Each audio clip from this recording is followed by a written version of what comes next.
her tell it. People on the streets say Sabrina speaks. Tune into the show, she will let you know. Tell all your friends and family.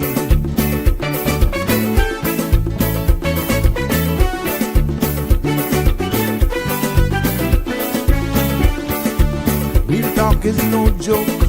You get the news straight up from grassroots and concerns. You hear with some people gone. So tell all your friends to tune in to Good evening, Cayman. I'm Sabrina Turner, and welcome to Sabrina Speaks, your daily dose of clarity, truth, and community insights. Every weekday from 5 to 6:30 p.m., we're tackling the issues that affect you. From national headlines to grassroots concerns. Whether you're in traffic or winding down your day, this is your chance to hear it straight and speak your truth. So buckle up, Cayman. We're not holding back. This is the show. We gotta let you know. Now we got to go.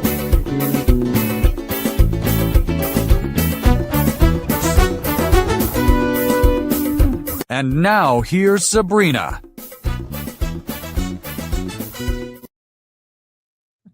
Well, good evening. Happy Monday. Happy Monday. It's good to be back. There's just something about Mr. Berman that keeps you going. And I feel like, just bringing back that Friday vibe, right, Marshall? And Connie Bonnie?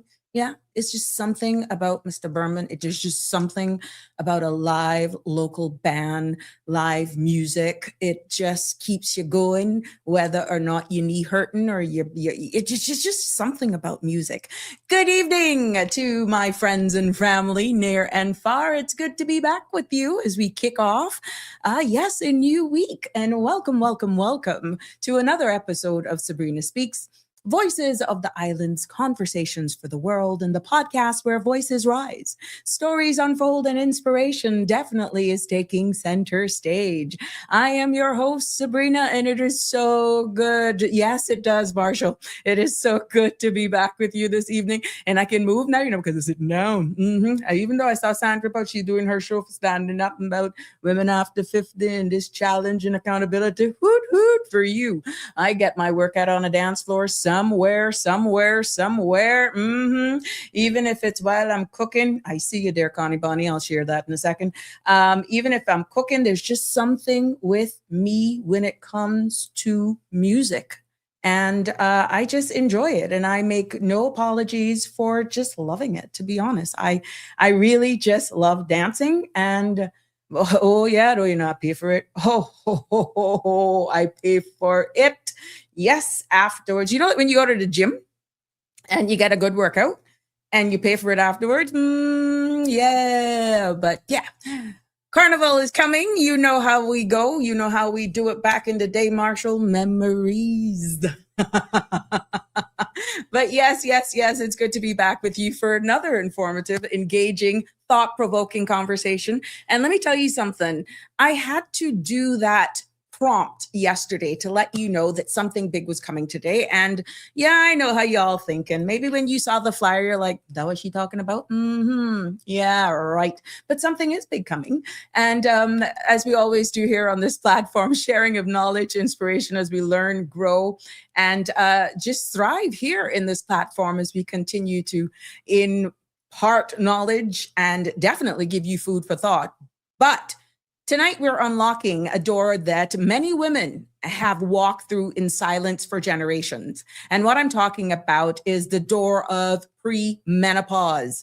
Now, hold on. Men, don't run. Because this is not just for the women. No, not at all. Not at all. Because this whole topic is worth dedicating a show to. And not in whispers, not in shame, but in real language that women feel, men need to understand, and couples must navigate together, okay? Because I do have a segment for the men too. I didn't just do this all for us women. I'll start with the truth. When our own body begins to change, Yeah. Let me go personal, because the other day when I was sweating and I thought about the AC, yeah, I had one right here. Yeah. When my body starts to change, I didn't have words. To be honest with you, I felt confused, embarrassed, and even afraid of being seen differently. And I know many of women feel the same way. But most women experience these symptoms, yet more than half ever talk about them. Many don't even recognize what's happening until it disrupts their lives. Because guess what? No one taught us what to expect. It was taboo. So tonight, we're going to break that silence once and for all, and we're going to talk about what premenopause is, what women feel but can't always explain. And when men misunderstand but want to support, how couples stay connected and how a community like ours can remove that taboo. No woman should feel alone. No man should feel shut out. And no couple should feel, no relationship should really fall apart because of the lack of information. So I'm hoping tonight, by way of this platform, that we can open the windows, let the fresh air in, and just let's say that it's okay to talk. It's okay to ask those pressing questions. It's okay to learn together. So I encourage you to settle in and, because this is going to be a very informative discussion and a conversation that we will have together right here on Sabrina Speaks. Yes, we're going to do it this evening. But please do remember that the content you're about to hear, including any discussions or opinions from myself, guests, and or participants, is intended solely for general informational and entertainment purposes. It's not a substitute for professional legal or medical or financial advice. So I encourage you to consult with a qualified professional for your specific concerns. Now, Bridge Media Limited and all its affiliates disclaims all liability with any decisions or actions taken in reliance on the information presented. It's good to be back with you, as I said earlier this evening, setting the tone. Don't forget to like, share, and subscribe. And thank you to all of my new followers and subscribers. I see you. I appreciate you. Don't forget to tell a friend so you don't miss an episode as well.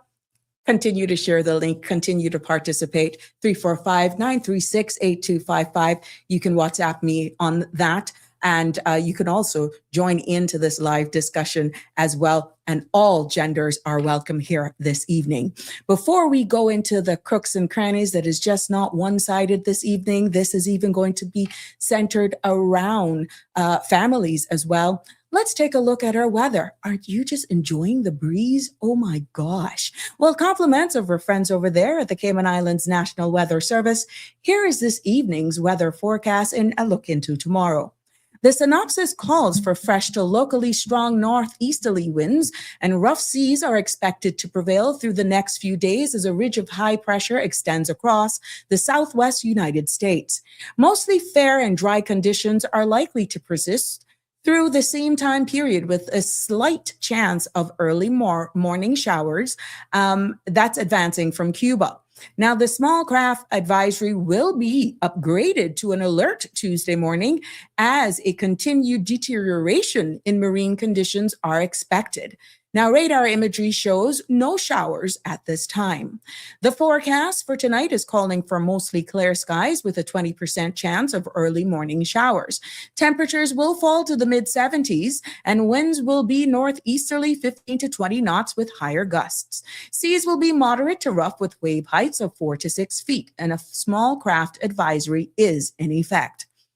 Now, small craft should exercise caution over open waters, especially along the north and east coast. Within the reef and sheltered areas, conditions may be generally less severe than open waters, but operators should continue to exercise discretion as localized choppy conditions may still develop. Now, for tomorrow, the forecast is calling for mostly sunny skies with a 20% chance of showers. Temperatures will rise to the mid-80s with a heat index of near 90 degrees.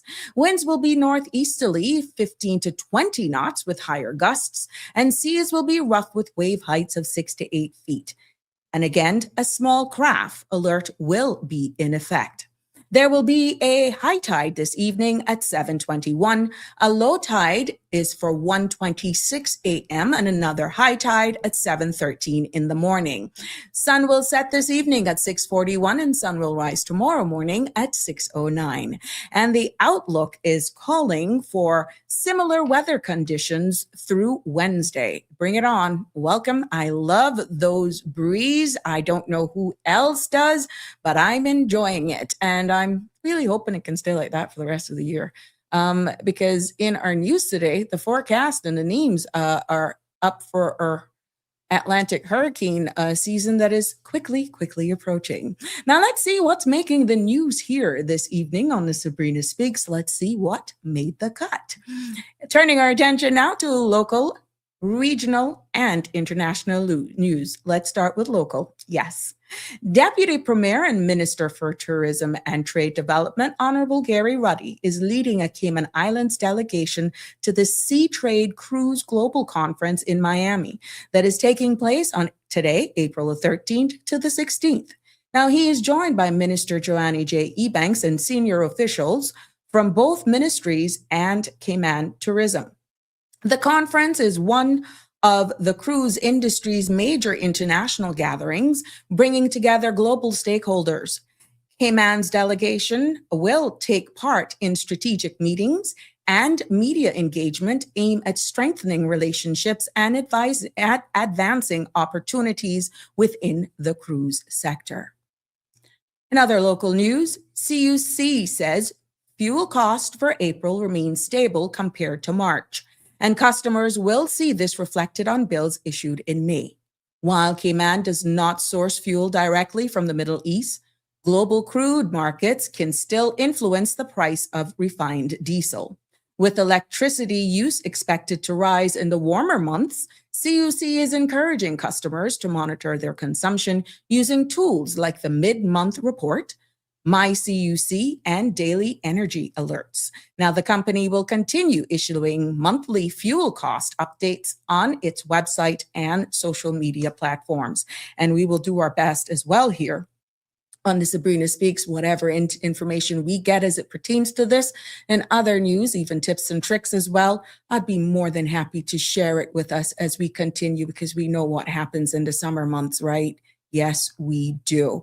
So we will definitely keep you abreast of all that's happening there and around the world as we keep it locked on all that's happening with our fuel consumption, hoping that you don't have to cringe when you're actually opening those bills. As we continue on with news headlines, we see where the National Hurricane Center has released the official list of names for the 2026 Atlantic hurricane season.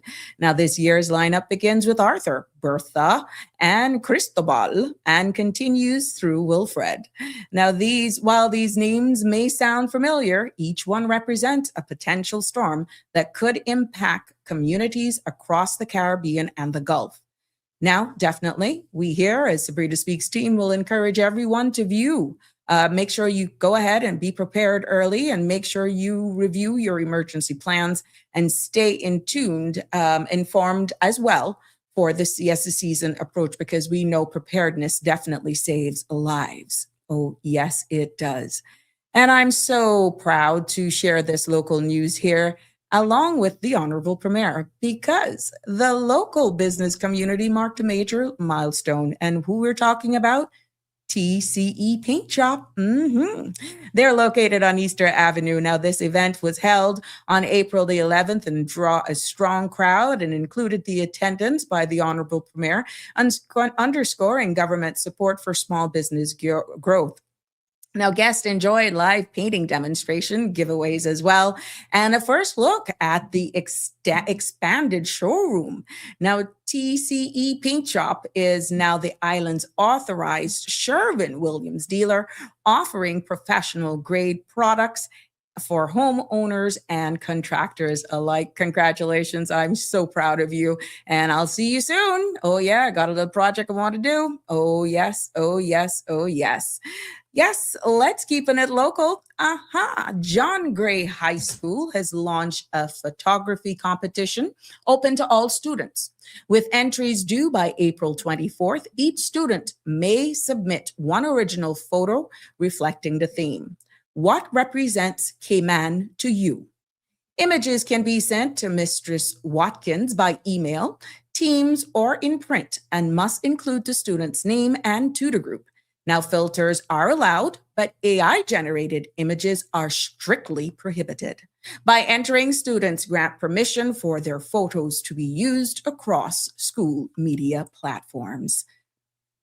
Turning our attention right now to regional news here this evening on the Sabrina Speaks platform, Cuba has expanded its electricity supply with the arrival of a Turkish floating power plant, the Belgian Sultan, which docked in Havana on April 10th.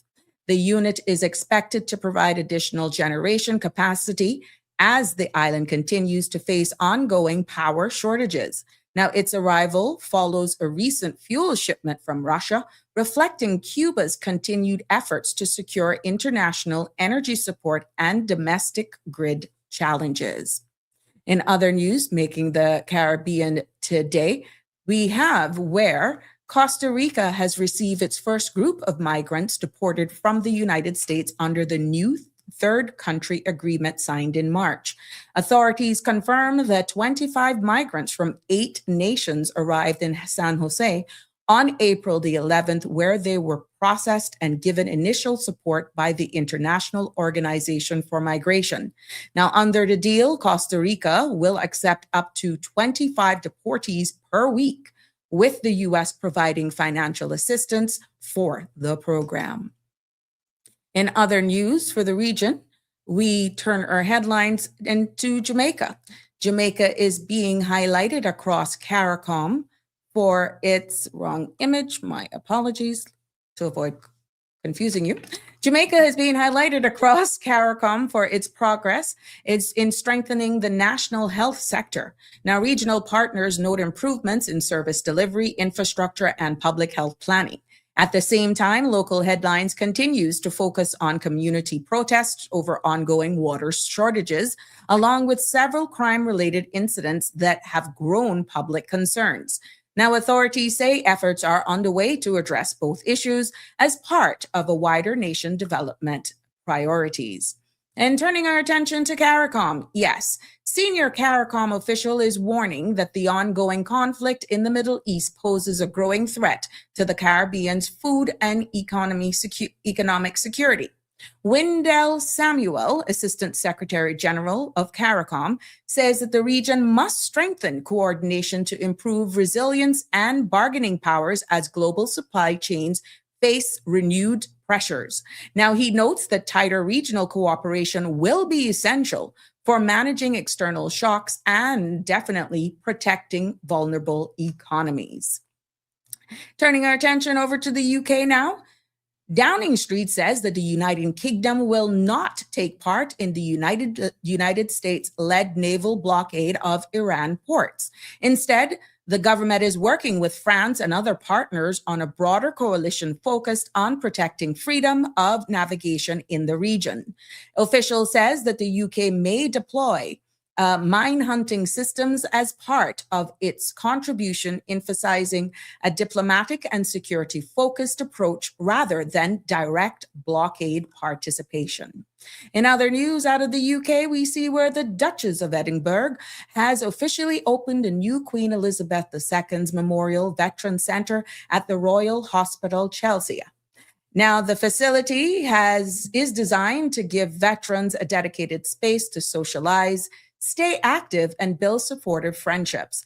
Now, during her visit, the Duchess toured the center and met with Chelsea's pensioners, taking part in the Veterans Outreach Program, which helps former service members stay connected to the wider community. And last but not least this evening, and my apologies, I don't have the image, An Australian teenager, yes, we're talking about a teenager, gout, is surging across global sports headlines after breaking the world under 20 record in the 200 meters and placing himself in direct comparison with Jamaica's sprinting prodigy Usain Bolt. Now, Galt's blistering time not only shattered the junior record, but also pushed him into a performance range normally dominated by senior elite athletes. Now, the result has ignited worldwide debate about the new generational rivalry, with fans and analysts weighing Gout's rise against Bolt's legendary early career dominance. Now, that concludes this evening's news, regional and international, right here on Sabrina Speaks. My apologies. The financial update, I just didn't get it this evening for you, but it's so good to have you here with us. Let me say happy birthday shout outs to everybody who's been celebrating a birthday over the weekend, or today may be your day. Happy birthday from all of us here on the Sabrina Speaks family here. And for all of those who are celebrating anniversaries as well, happy anniversary. Guess what? Mine's coming up too on the 18th. Yeah. And I got beg for a ting. Not a ting, not a ting, not a ting. It's not a begging thing. Oh my gosh, no. But yeah. But for all of those persons who are celebrating, I want to send you all of our love from all the family here on the Sabrina Speaks platform. And definitely for all of those who are mourning the loss of a loved one, of course, our thoughts and prayers are with you. There's just so much.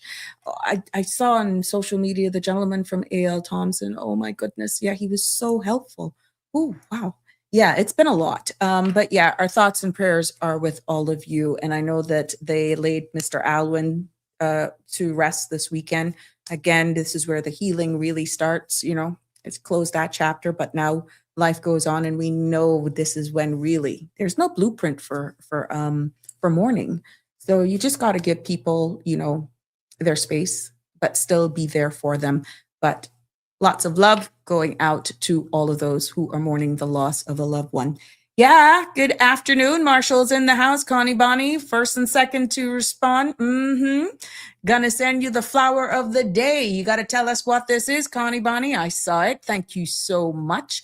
The flower of the day. Leave it to you, boy. It's gorgeous. It's beautiful, Connie. This is beautiful for all of my plant lovers and my green thumb people. Good evening. See, this is Connie. Doctor Who? What is that? What does it say on it? Something surprise. What's okay? I can't make that out, but thank you for sharing that. It's beautiful, Connie. And I got, remember my peace lily that I had to, that I shared with you guys? It has now started to open.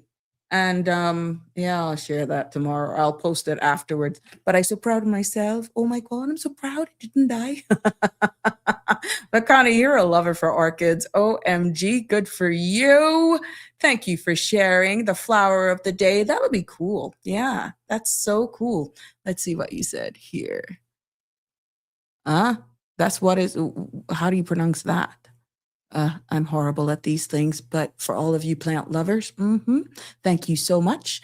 That's Marshall. Marshall is in the house from North Carolina, sending all of that. And please don't hesitate to comment from where you're streaming us live from. And of course, you can, whatever platform you're streaming on, you can post your comments below. We do our best to make sure everybody, because you are making this platform, and join in the conversation. And we love to hear from you. Yes, we want to hear from everybody, as long as you remain respectful, and let's do our best with keeping it on topic. Open mic is definitely on Friday, but of course, this is your space. But we try to just get the right things out there. Yeah. Damian Henry's in the house. Thank you so much. Happy Monday, all. Courage doesn't always roar. Sometimes courage is the quiet voice at the end of the day saying, I will try again tomorrow. Oh, thank you for that. Damien is so loyal. Thank you so much for that. Hey, Andrew, how was your weekend? A blessed Monday to see you, Sabrina and Cayman. Likewise, my love, all of you. Miss Valerie Lindo is in the house as well. Good evening to all. I'm enjoying the wind, but lots of my mangoes are blown. Oh my gosh, yes. And they are not fit. I feel that to my core. See, if they were fit, all you would have to do is call Sandra. What? A woman like a green mango. OMG. I'm sorry about that, Miss Valerie. And from the forecast, the gusts are going to be more tomorrow as well. Oof. Oh my. Alfred Real, kudos. Love that topic on Friday night. Good for you guys. Continue to shine. Rosie Rose is in the house too. Yes. It's so good to have you here. And like I said, I would even try to slaughter this, Connie. Oh, hell no. Oh my gosh. Yes. We're streaming live from the beautiful Cayman Islands. We're a British overseas territory jurisdiction, and it's good to be here with you. Good to have you join us. Good evening to you as well, Anthony Green, 186. Yes, please, 345-936-8255 is the number to call to be a part of this discussion this evening. And what it's about, in case you missed the flyer, to every woman, to every man, to every couple, to every family tuning in tonight, good evening. It is so good to have you here with us. And I want to open the door this evening that has been locked, as I said at the beginning, for a very long time. And what I'm talking about, you could almost say for generations, a door that many women walk through silently, privately, painfully, because what I'm finding is that many of us don't even have the words, or we don't even have the language, and we don't have the support is what we're feeling. And what I'm talking about again is premenopause. Not in a medical jargon, not in a shame way, not whispering it either this evening, because we're going to open the doors, we're going to open the window, but in real language from a woman's perspective. And I want to weigh in. We got a lot of you guys on here as well, a man's perspective as well. And then we're going to look at it even from a community perspective. And I want to start with honesty, my own honesty, because I'm new here. I'm new in this space, 51. But to be honest with you, when my body first started changing, I didn't know what the heck was going on. Even though I have a nursing background, it didn't hit me until after the fact. I honestly didn't have the vocabulary. I didn't know what to process it. And then you're trying to figure out, why are you feeling this way? Are you depressed? Are you like, what the heck is going on, Sabrina? I didn't have the confidence either to say something is happening. Who do you say it to? But you don't even know what to explain. You don't even know how to say it. And you just don't understand. I could be honest with you. When it kind of, the little light bulb kind of flickered and said, that premenopause, I felt embarrassed. I've said it openly. There's a difference of 12 years in my relationship. Yeah, ain't no shame in my game. But for a moment, I was like, oh my God, I getting old. How he gonna look at me? I wonder what's gonna change. I was confused. To be honest with you, I was afraid that I would be looked at differently. I was afraid that I would be rejected. Afraid that I was somehow less. And what I'm now finding out, because I'm digging, I'm not alone. We just quiet. And you know me, I went digging. And the more I dropped the word, which I kind of broke it here one episode back in the earlier days, and that show blew up. We never got back to it. And more now, I'm seeing it, I'm hearing it, and people are confused, but it's like we're still a little embarrassed about it. And we do not realize how much it could be impacting our relationships. And I want to break that stigma here today, because it is not just women that go through this, you know. Oh, no, you don't. Because men, there's something that you guys go through too that is called andropause, which is the slow, steady drop in testosterone that really begins in your late 30s and 40s. So we're not being lopsided here this evening. We're going to be inclusive. I am going to include you. I'm going to share stats with my men as well, because it could be something that we're not picking up in our male partners as well. And they could be missing something that we are giving off. And then it just caused one confusion. But according to the North American Menopause Society, over 90% of women experiencing symptoms of menopause. Yeah, we're actually experiencing that. Yet more than half never talk about it. We don't talk about it with our partner. We don't talk about it with our doctor. And God forbid, if we come together with friends and you don't hear them talking about certain things, then you kind of become a clam. You just clam up. And the World Health Organization also reports that most women don't even recognize premenopause until symptoms become so disruptive, because we were never taught really and truly openly what to expect. And what we're seeing is that the CDC notes that premenopause can last anywhere from 4 to 10 years. Yet many women spend most of these years feeling lost and ashamed and definitely misunderstood. So I'm hoping this evening, with some stats that I have found, opening the windows, opening the doors, that we can break that silence. Because at the end of the day, if we're inclusive, share the information that I have found as well, even with the men. Premenopause is not a failure. Andropause is not a failure. It's not a punishment. It's not the end of our beauty or worth or femininity or masculinity or the end of our relationship. What I want to start to set the tone is the harsh reality that these changes that our bodies are going through is a natural phase. And in all honesty, we deserve to talk about it, and talk about it without fear, without embarrassment, and without shame. And tonight, I'm opening every one of those doors.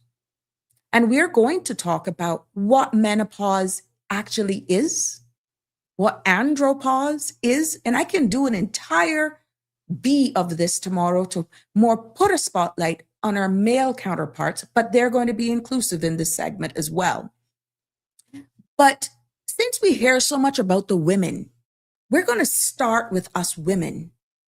And we're going to talk about what women feel but often don't even explain or can't explain. And what men misunderstand but want to support, or some of them in their way of supporting, they go MIA.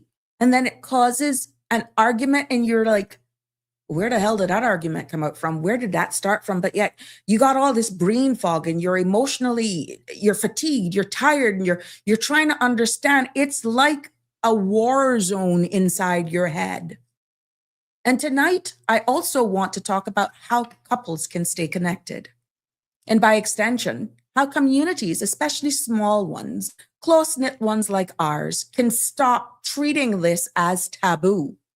And I'm hoping that we can replace this silence with understanding, compassion, and definitely build a bridge where we have partnership.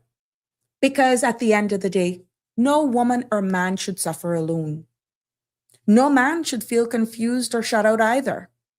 And no couple, no relationships should fall apart for lack of information.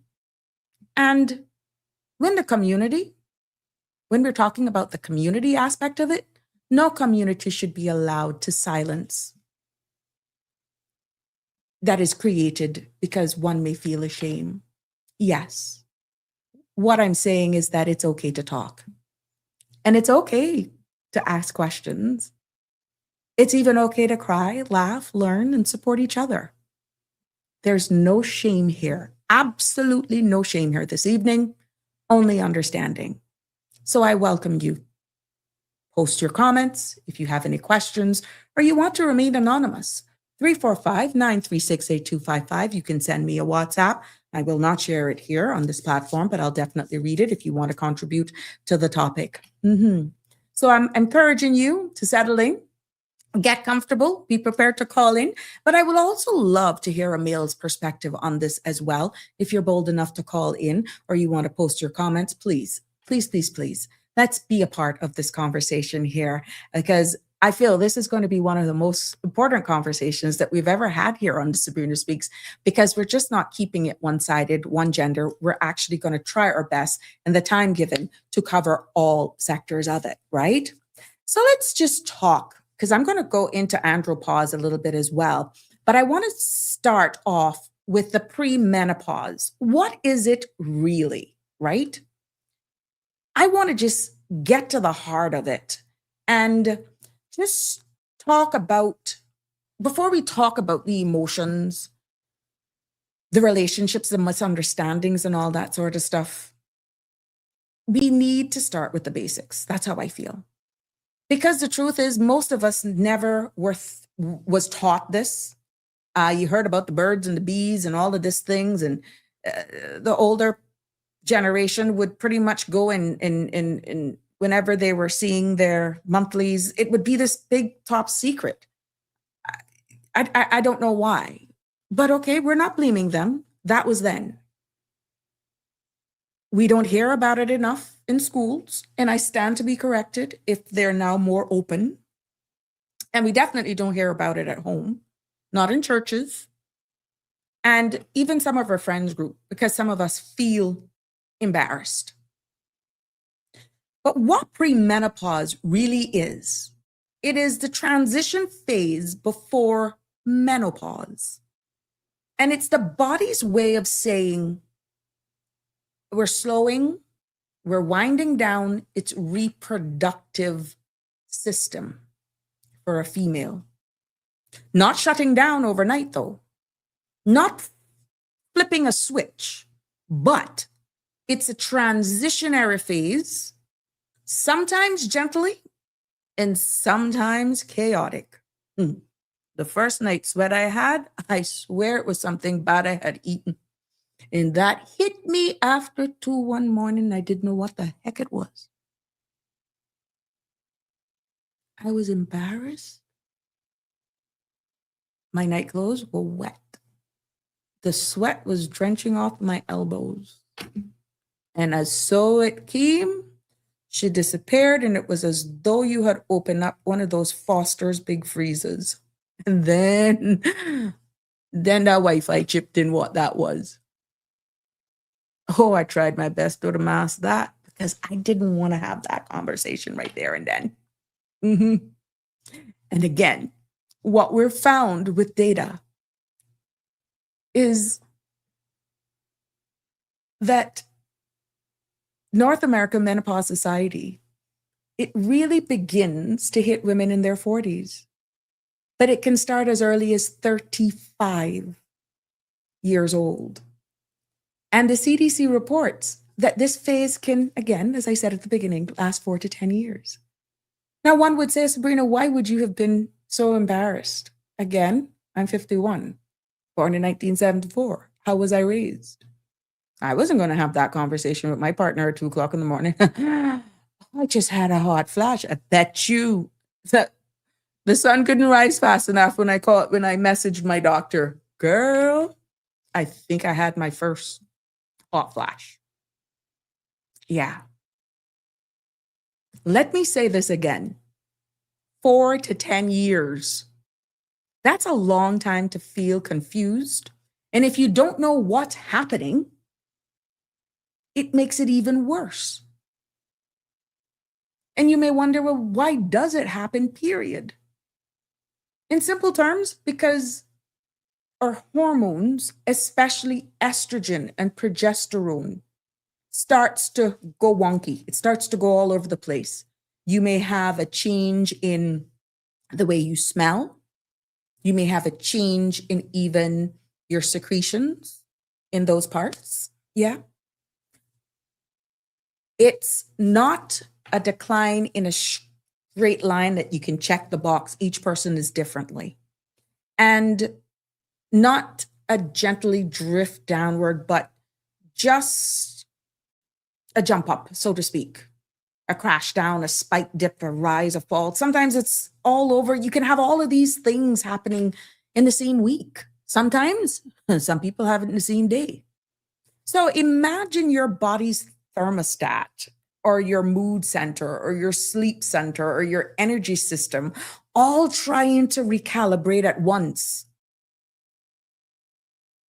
That's premenopause. And it's trying to do all of that at one same time. And some of the symptoms, very known, let's talk about some of what us females actually experience, is that the most infamous one is the hot flashes. And this is pretty much a female's internal thermostat glitching, it flickering. Your body suddenly think it's overheating. And even when the room is cool, yes, you feel the heat rising from your chest, your face, sometimes sweating. And if you're wearing glasses, oh my God, you need to invent those windshield wipers for your glasses because then they fog up. And then it's just like it's a heat that you really cannot explain. And what we found is that the Mayo Clinic reports that 75% of the women experience hot flashes during this particular time. Now, in addition to that, the good old mood swings. Oh, yeah. This isn't being emotional at all. And many a times you will hear our male counterpart saying, oh, she's just having a bad day. Ignore her. Yeah. Again, this is where your hormones rising and crashing like a metaphor of waves. And you can feel fine in the morning and overwhelmed by the afternoon. And for those who see their monthlies, irregular periods, menstruation, your cycle becomes unpredictable. So you get irregular periods. And they could either be early, late, heavy, light, or even skipped. Again, this is your body winding down its reproductive cycle. It's nothing to be ashamed of. This is a natural way of your body just, that's what happens. I see where Sandra did a poll asking about people's night rests, whether or not they're getting enough sleep. And one of the things that I found in preparing for this topic is that people going through this premenopause also complains about sleep problems. And that is directly related to hormones as well, because the hormones affect the brain's sleep center. And you may wake up 2 a.m. in the morning for absolutely no reason, bright-eyed and bushy-tailed. And you struggle to fall asleep until about 5:30, 6 o'clock. And that when that sleep won't hit you, when the alarm goes off, you need to get up to make breakfast or to get the kids off for school. Yeah. Knock, knock. Premenopause. You also see weight changes as well. Yeah. Thank you, Connie, for saying that. It sometimes will make you feel like you're losing your mind. Exactly. And the weight. We struggle all the time to maintain our weight, right? Your metabolism actually goes berserk, because what happens with that is that it slows down. So just put it into perspective.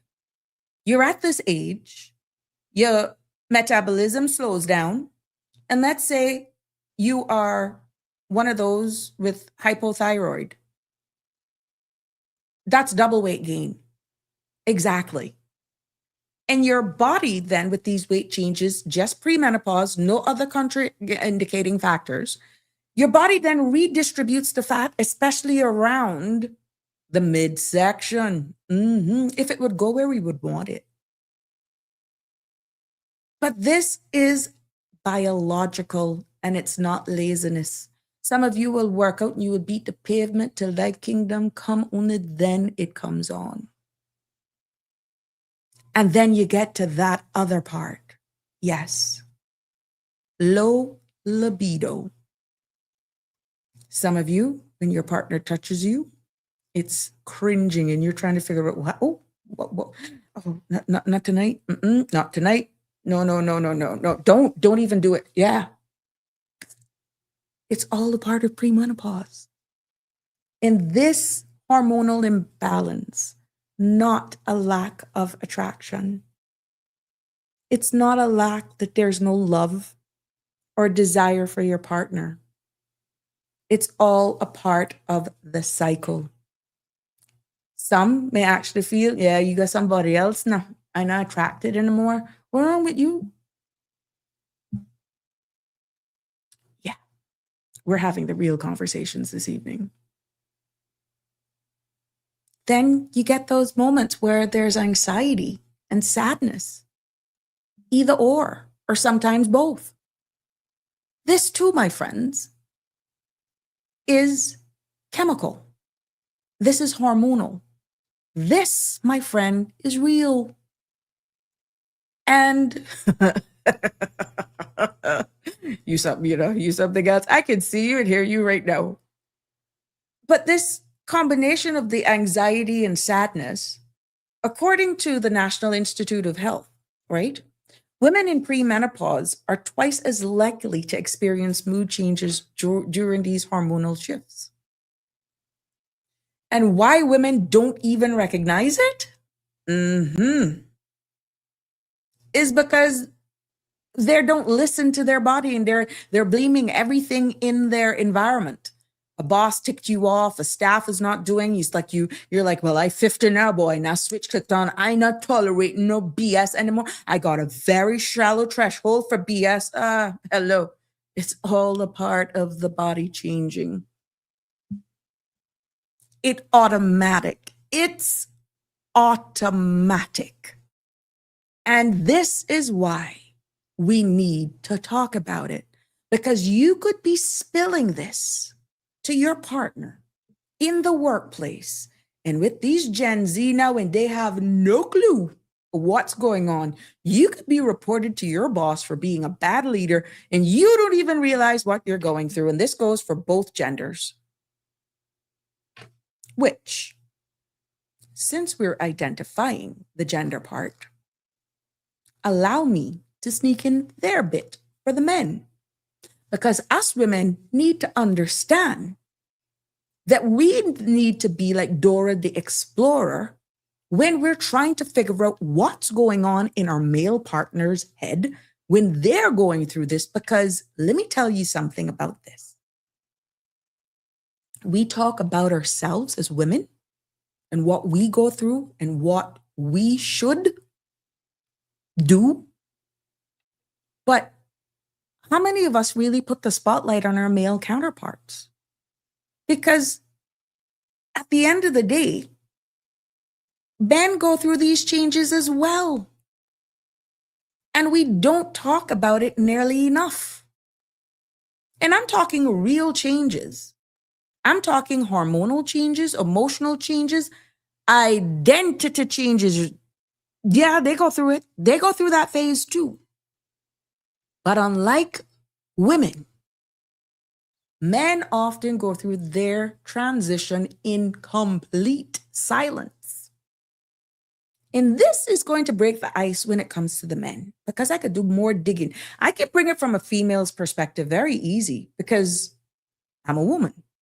But I got to do a little bit more digging when it comes to the men. So I will promise you to dedicate a show from the men's perspective so us women can actually kind of pick up some of the things that they're going through. And one of the things that came out to me most about the men is that this andropause that the men go through, we know that it is a decrease and a slow drop in their testosterone that can begin in their late 30s and 40s. And it isn't sudden like ours.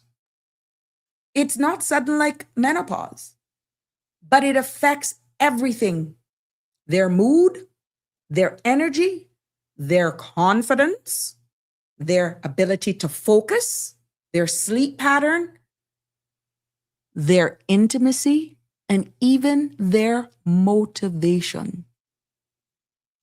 I'm talking about men now, andropause.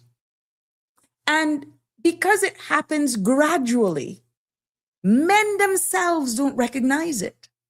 They think it's stress. Aging could be the last thing on their mind, because a lot of them are like, who? Not me. Marshall, I didn't call your name. And they think it's their fault, right? And instead of talking about it, what we see with our men, because of how society places them, they carry it alone. And emotionally, I don't know who Andrew is, but I can say electric. Men feel things deeply. And I got to be honest with you, sometimes we don't give them enough slack. Slack in the sense where they're allowed to cry and not seen less of being a man. They express themselves so differently from us women. And some become so quiet or quieter. Some become more irritable. Some men may even pull away or feel inadequate themselves. Are you seeing any similarities here to what we as women go through? And some may feel like they're losing their edge, their strength, their suave, that whole masculine thing when they were in their 20s and Mr. Hotshot. If it were later in the night, I would tell you what happens if they wake up and you know what? Then they stress out. Read between the lines. And then they get worried. Get back on track, because I know where your minds went. But that's exactly where I was going. But because when you look at men now, it's not because they don't care, Not because they don't love their families either. Or because they don't have the ability or the language in order to do it right. To speak is what I'm talking about. They don't feel that they have permission, just like how I felt weird. And I would have felt better speaking with my doctor than my partner when he better understand what's going on around him, because it's a total different Sabrina. And who would be the best person? Who's in your space, right? They should be the ones that it's a no-brainer, but automatically being raised by an old school, and I was raised by my grandmother. So there were just certain conversations. If I wasn't a nurse, a lot, I can tell you, I learned for myself. Nobeline, she did a marvelous job. But again, culture, generation, based on what you were exposed to. And I make no apologies for that. I'm happy for the way I was raised. Little too sheltered sometimes, but I still give God thanks. Turned out well. But at the end of the day, when it comes back to men, it affects relationships, just like in females. The silence affects relationships. It affects communications. It affects intimacy, mental health, and also the entire household by extension. Men, my friends, hurt too. They just hurt differently. And many a times they do not explain it, because they are known as the macho of the house. They look as weak if they looked at as weak if they even shed a tear, unless there is a loss of a loved one. Okay. Hey, Anne, how you doing? Michelle Campbell says, anxiety, mood swings, agitation, tinting out of here, so unbearable. Yep, I know where you're going with that. Connie says, my husband did not understand it at first, but now he gets it. I would send him stuff to read. Good for you. Congratulations. Oh, my little old man here who's in denial, who says, my dear friend Marshall, I'm just 21. Way too young to be through going through any changes at this point. Maybe when I reach y'all age, you probably going through that in silence, and that's why you were first to class because you saw the flyer. Your secret is now out. Ha ha. Andrew says, I believe that this affects 90% older couples in their late 40s, 50s, 60s, and leads to critical point of their relationship. Andrew, you hitting the nail on the head. Whilst I can't speak about menopause in women, I can only imagine how taboo it was. Taboo this was 50 years ago. Oh my God, yeah. Some of them, they probably didn't even know exactly what was going on. Miss Dorothy said, some talk about stuff in the bars and barbershops. Oh, well, that's good to know. At least they're talking about it at some point. So thank you for sharing that. But what we see is that our men really hurt differently. And I want to just let you all know that our men deserve the same care and attention. They deserve understanding, compassion, and they deserve a safe space as well to talk about their emotions and their physical changes. And sometimes that place is at home. So I'm hoping that by me bringing up this topic, even though we're on this episode, we're focusing more on the premenopause, I wanted to let you know to just bridge the gap that men go through the similar things as females so that you can see the correlation and how we are all going through something at some point in time based on our age. And it is just how the body is. I feel that at the end of the day, men deserves to be human as well, not superhuman. And society has put this thing on all of our men that it's almost as though this macho thing and that they can't hurt. They deserve just as much support as our women. And families are stronger when men are supported. Relationships are healthier. And by extension, we definitely see where we have to afford them the space and the room so that they can feel it's okay to have the conversation and that we all understand it. Yeah. So I'm hoping that at the end of the day, that we can bridge the gap and we see the similarities that men go through a form of menopause as well, their own version, just like us women, but you're hearing more about the women. Is it because we lash out and they're misunderstanding us, or that we are more vocal anyhow, just how we're wired, why we're getting appear to be the more attention, or because men are known as the strong arm, that even though they hurt, we don't hear enough about it. But yet, at the end of the day, everybody is impacted by this. Another tidbit here that I'm going to share with you this evening is that I got this information from the World Health Organization, going back to our females now.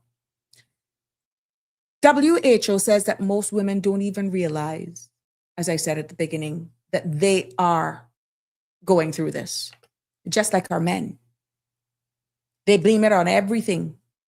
They blame it on everything because the symptoms of premenopause mimics stress, aging, busy schedule, parenting, work pressure, and just overall life languages and changes.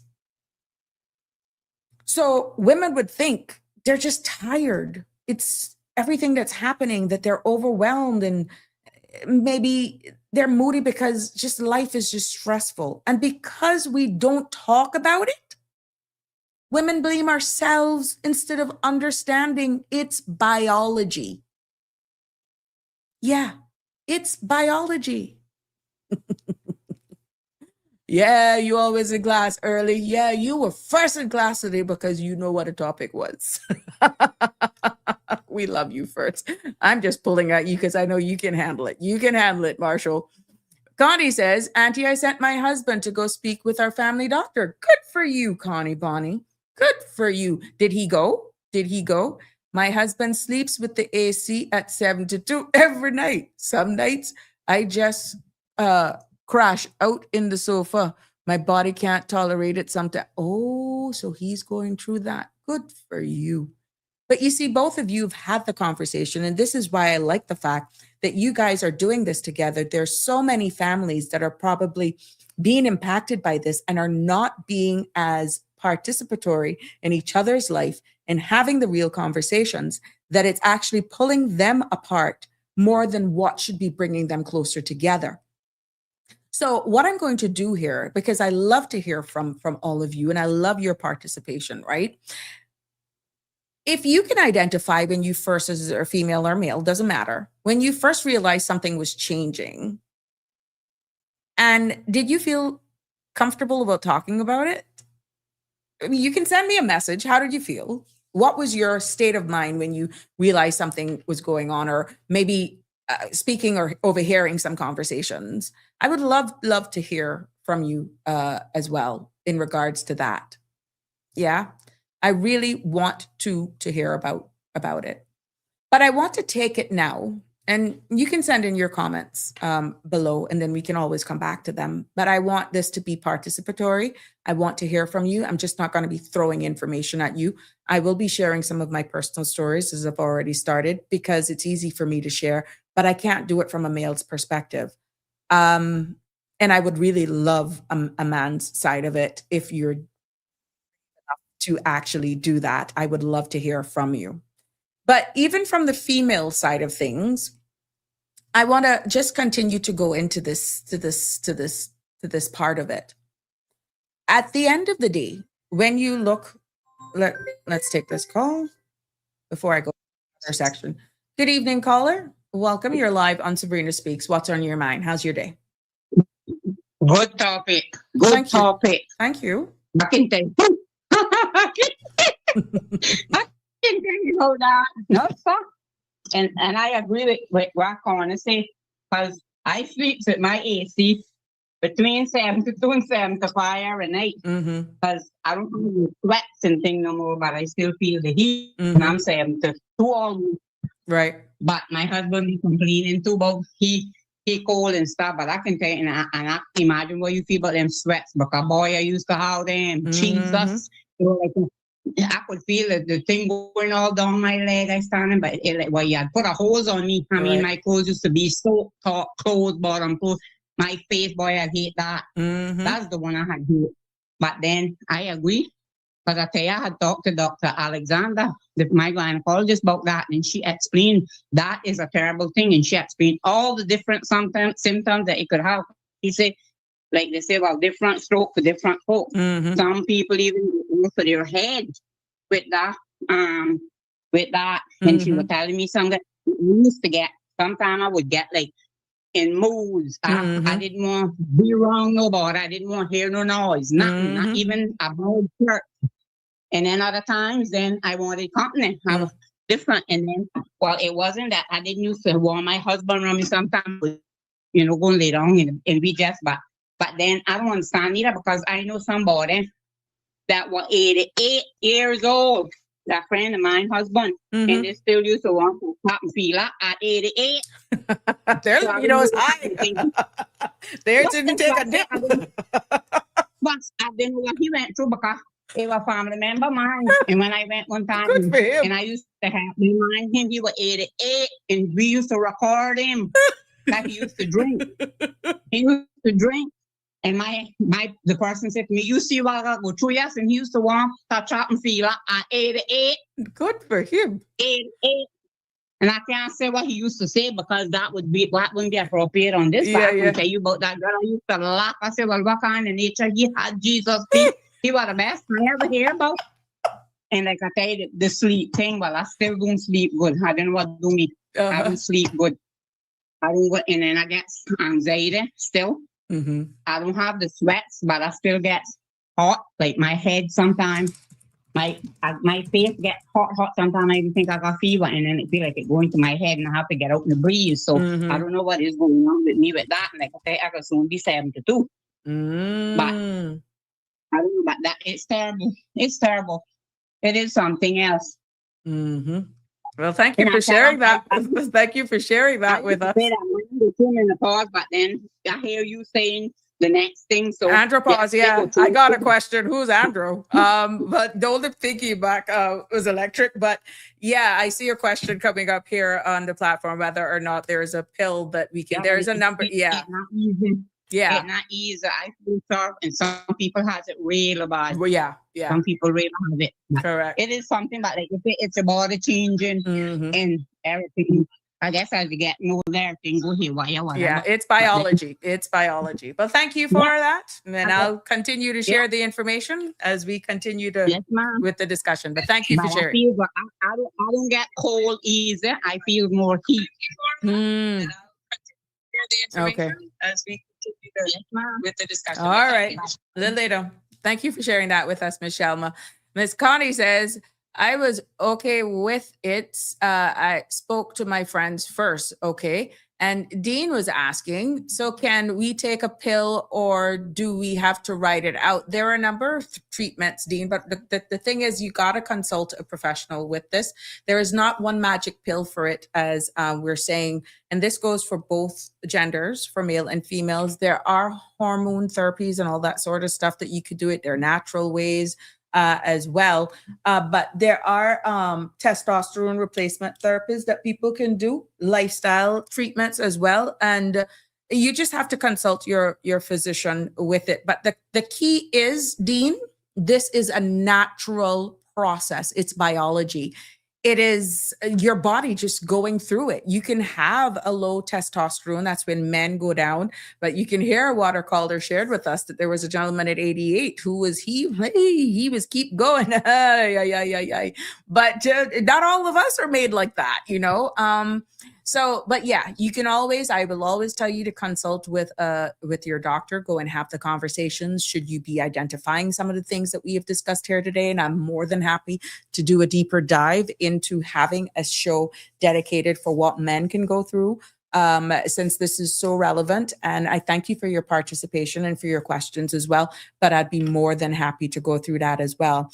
Annie shares with us that I don't have any problems with menopause, but I'm catching hell with this old age. You probably just refined that, Annie. You just redefined that for you. But good for you if you've never had the sweats and all that good stuff or what we're describing here. There are some people that go through this who have never had a hot flash. And maybe there are other things that have changed that they're not even aware of. But if you're scaving through this phase of your life and you don't have any problems, be it a man or a woman, kudos to you. It, I applaud you for that. Some people are just born that they don't go through these things. But I got this whole thing. It's Plastic Fantastic says, in Scotland, we say old age doesn't come alone. Oh, no, it has plenty of little friends. Oh, yes. And that's why sometimes you hear them little friends talking to you as well when you get in your massage, which is why I try to make sure that those massage and those spa treatments not too long. Because, oh, yeah. But yes, thank you for sharing that. How you doing, Plastic Fantastic? It's been a minute. But yeah, there is, I see where I was from the Mayo Clinic. I got some information because I've been digging all down some loopholes for this, right? And what they actually published is that premenopause doesn't just affect the body, you know. It impacts the brain. And what we're finding is that the National Institute of Health explains that fluctuating estrogen levels impacts the brain's mood center.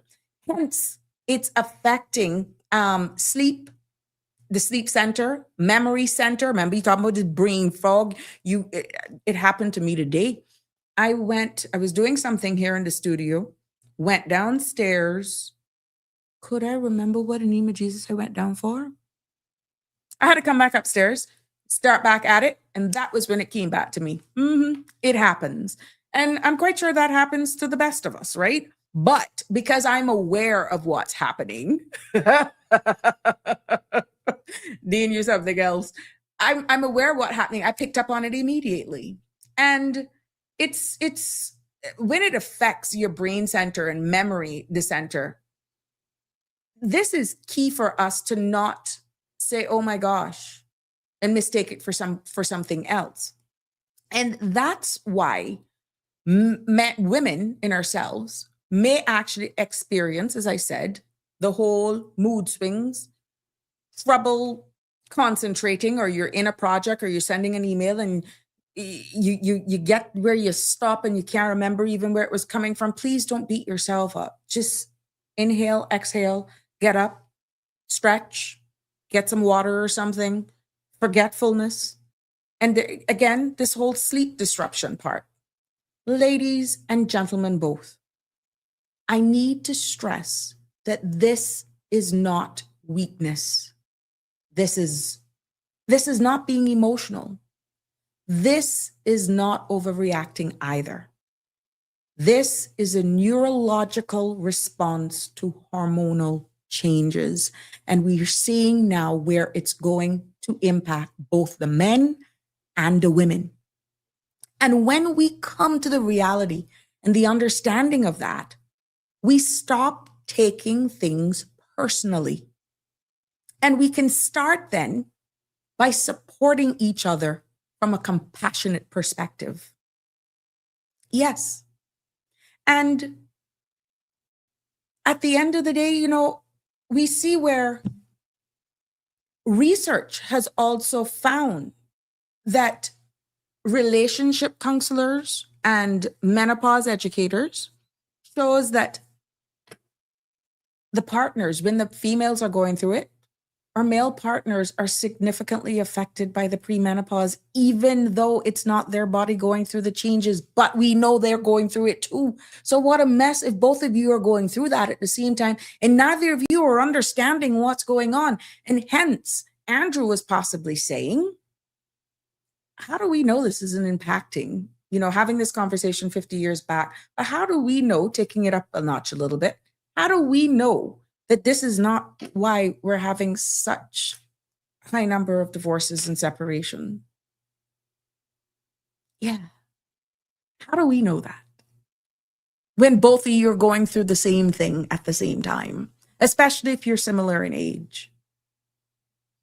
But when a female is going through it, especially, they're seeing it from the woman's perspective now and how it could be looked at from the man's side. What they have found in research is that men, when they do speak, they say that they're confused. They feel rejected, unsure even how to help. And I can understand why they would say this. They're afraid to say the wrong thing. You can understand why now, right? And a lot of the men said that they're worried about their actual relationship. But I can understand why the man would be like, boy, she not in a good mood. Let me go mango tree. She just called me. Oh no, but I'm not gonna make her know I gone mango tree. Sit down just for her to air out a little bit. And then that may be another trigger. My friends, this is important to see what we as females are spilling and how it's being transmitted or being processed by our male partners. But at the end of the day, this is human. And that is why communication is so important. And when men understand what premenopause is and what it's not, relationships can become stronger, not weaker. And then we see where then there's a possibility that support as well becomes much easier. And then, like Connie and her husband, they navigate this phase as a team and not opponents. Yes, we need to talk much more.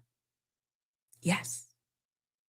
Because when we understand what the premenopause is, we know exactly what it feels like. And for many women, it feels like losing control of their body when they thought they've known it all of their life, but then all of a sudden, what the heck? And then one day you wake up and you think, why am I so darn emotional? Why am I so tired? Why can't I sleep at night? Why am I snapping at everybody? Even the blooming dog, if the dog brushes across me, you're like, oh yeah. Why do I feel like a stranger in my own skin? And because we don't talk about it, you're going to hear me repeating a lot of this stuff this evening. We then often think something is wrong. Yeah, with us, and not realizing it's linked to hormones. Yes, because 60%, like I did, I'm one of those 60% of us women, feel ashamed during this because we just didn't understand. And then that shame grows into total silence. The fear of not being yourself is what then overtakes. So let's be honest.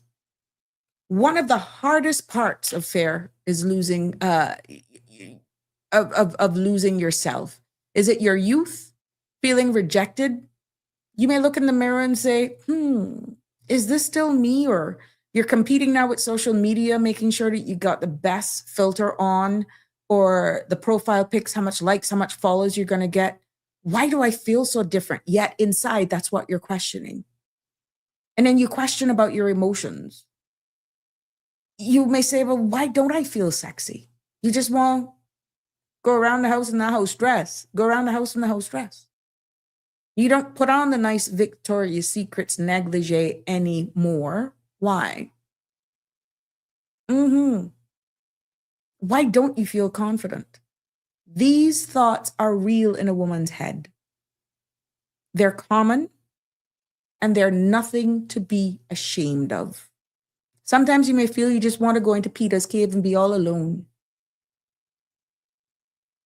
And then there's that fear of rejection if you speak about it with your partner.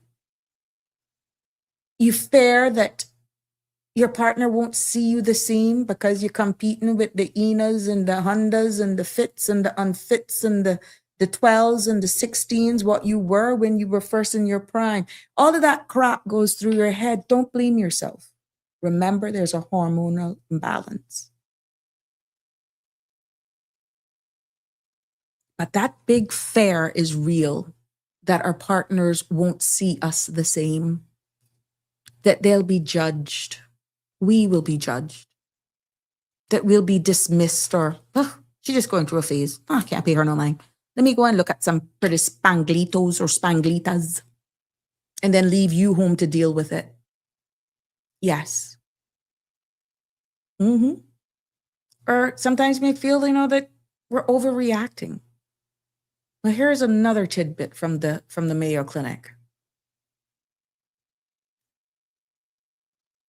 They report that low libidos and mood change and fatigues are among the top symptoms that impacts relationships during this phase. It's not like you're turned off at your partner. You just don't have the desire. And literally, sometimes what is being reported, if they touch you, it's like, ugh, yuck, don't touch me. Ugh. And it's not like they're a turn off. You do that almost it's like an impulse. Yes. And it's not like there's anybody else. Not because the love is gone. Not because communication is missing alone. You got to realize it is a natural stage and phase that a female's body is going through. And us females, we often think that in our minds, I'm not going to burden my partner with that. I don't want to burden him. I don't want to sound like I'm crazy, or I don't want him to think that I'm not attracted to him. So you fake it. Oh my God. Or you may be thinking, I don't want him to see me as being old. And then they stay silent. And guess what happens? That silence, that cringe, that creates distance. And that's heading in the wrong direction. Yes. Yes. Connie says, yes, it does affect relationships. Lots of marriages end in divorce because they don't educate themselves. Thank you for sharing that. Andrew says, some men drink at the bars before going home due to fear of facing their wives. Whilst I'm not saying that's the case, I believe there is something wrong with the hormonal changes in both parties not communicating. Then the man find a younger woman and the marriage relationships break down completely. But look, yeah, thank you for sharing. Andrew, this is why I love you. You know, you participate.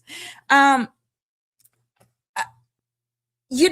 if it is biological, Andrew, this still young chiquita, they're going through it as well. Both parties are going to go through it as well.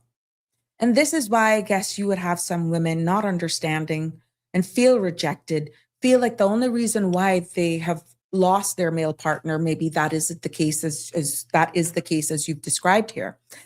Lack of communication. And maybe they can deal with it under a few adult beverages better because the mood swings. The mood swings. The guilt.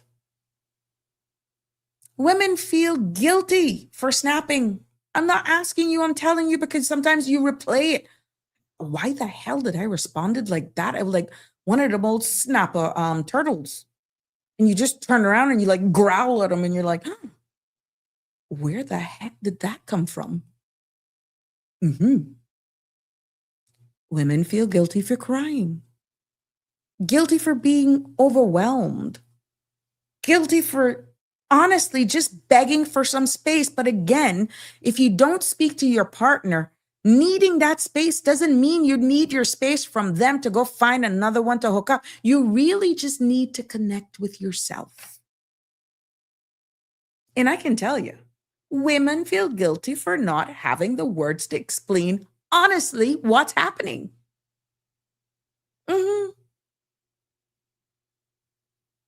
Hormonal fluctuations during this whole premenopause can cause all of these things, but more intense and more unpredictable. And this is not a character flaw. Again, chemistry. Yes. That's what it is. And when the quicker we can understand this and understand that the whole estrogen, how it impacts the brain and the serotonin and the dopamine levels, that same high that you get when you go to the gym and you just feel like you can go and you can go and you can go and you can go. The chemicals that regulate mood, that's what that is.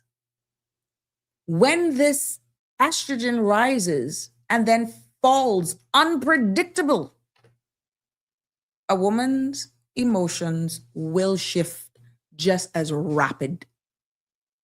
And this is not being, again, dramatic. This is not being sensitive. This is biology. And when we understand this, it helps couples to understand, avoid conflict, and just hold you. Sometimes when we go off, all we want to be is held. That's all we're begging for. Not for you to slam the door and leave. Just hold you.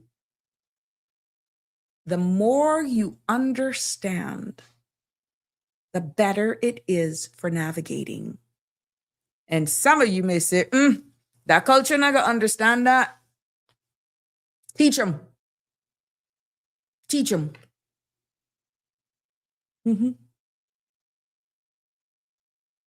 Some women go through a phase, you're in a loving relationship, but you're as lonely, you would swear to God you're the only one on the planet.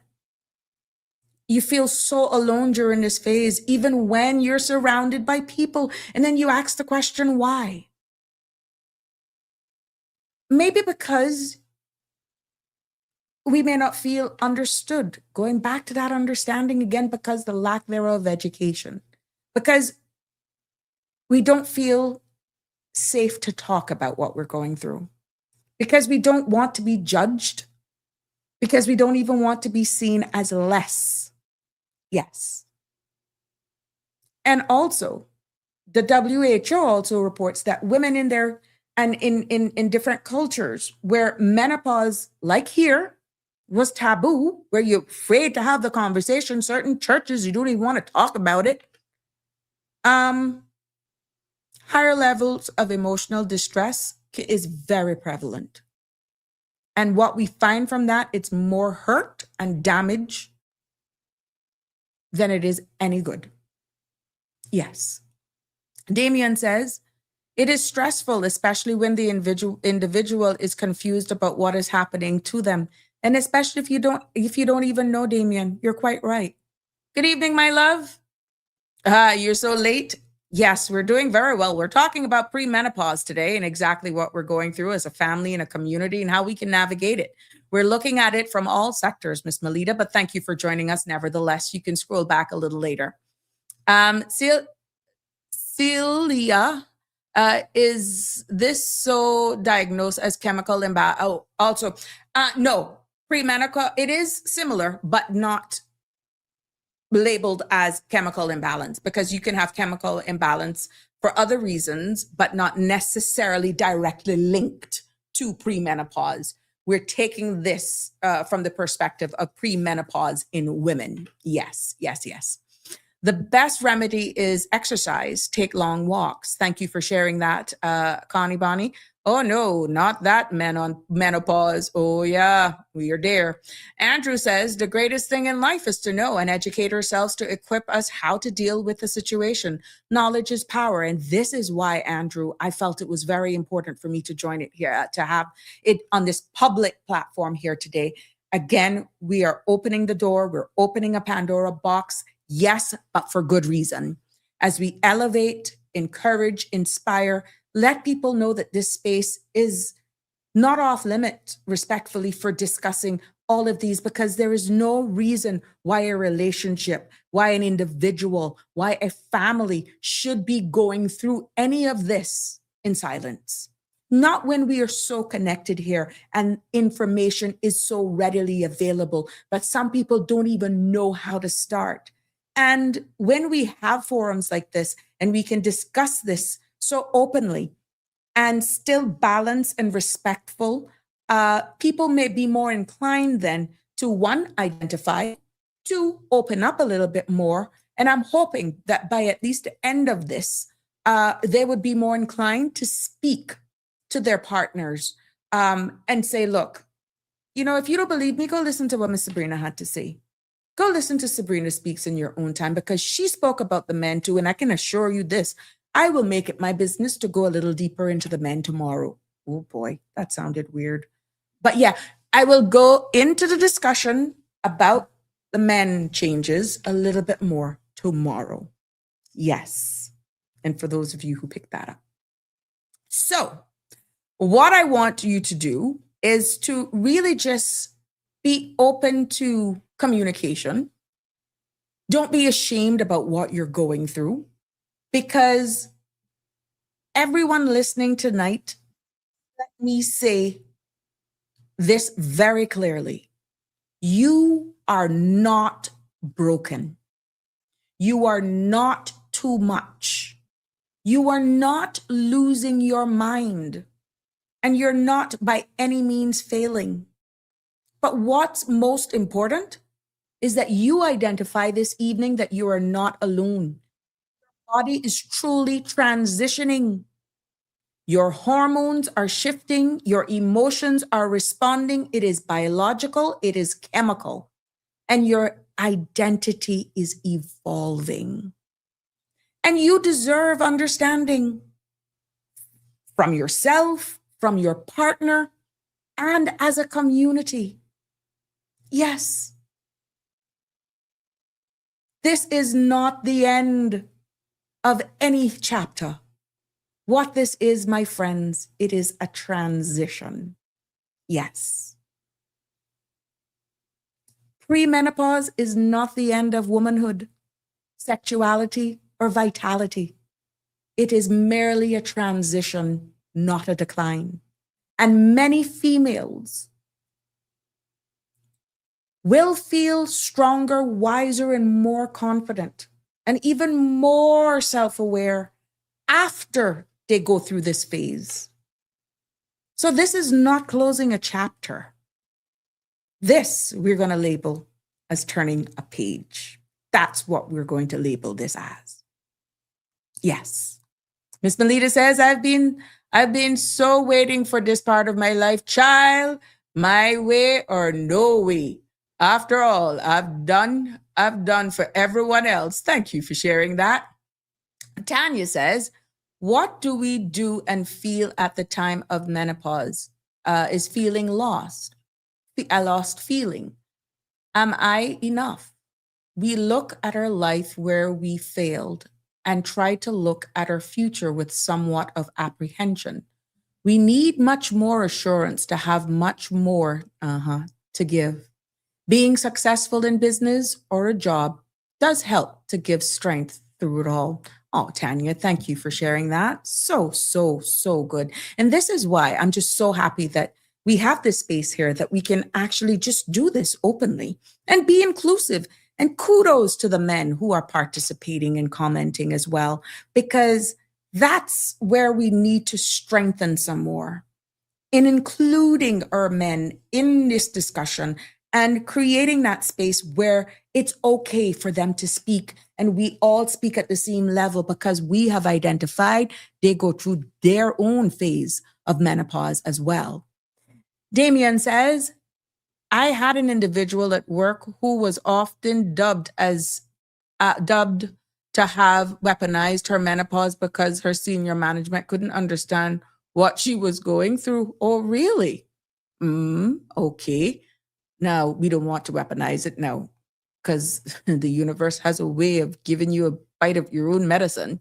Watching from Florida, I can't miss Sabrina Speaks. Oh, thank you very much, Miss Dorothy. Thank you for your loyalty as well. Much appreciated and much love from all of us here in the Cayman Islands. You are a loyal fan and listener. Thank you so much for your continued support. But yes, let's shift the lens now a little bit, right? Because we've seen it from the female's perspective this evening. But I want to shift the lens just a little bit because we've identified that this doesn't only affect women. It affects the people who we love, and it affects the men who want to support sometimes and don't even know how to. We've identified that this evening.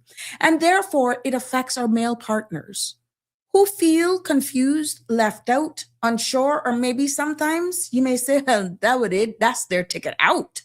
That's their ticket out. They want it out all along. When many a times they themselves don't even know how to communicate, how to deal with that monster that she's turned into in their own way. Not hatred, just trying to understand because they themselves don't understand, right?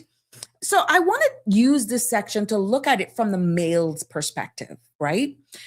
And I want us to really see how it affects partners who feel confused, shut out, unsure of what to do.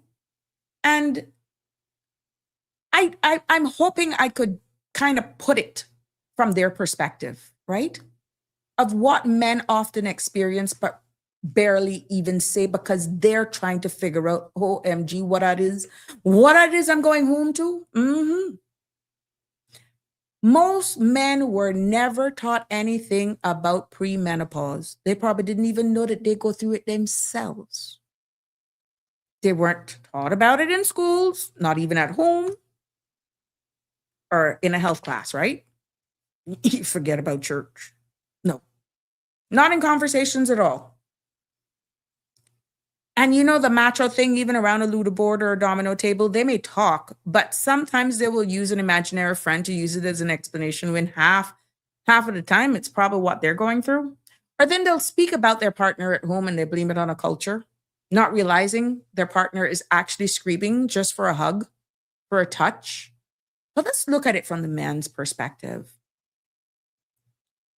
Because you would think sometimes that fathers or uncles would actually speak a little bit more. We're not putting the blame on a soul. We're just going to try to see it through their lens, right? So when their partners start changing emotionally, physically, sexually, men can often feel totally confused,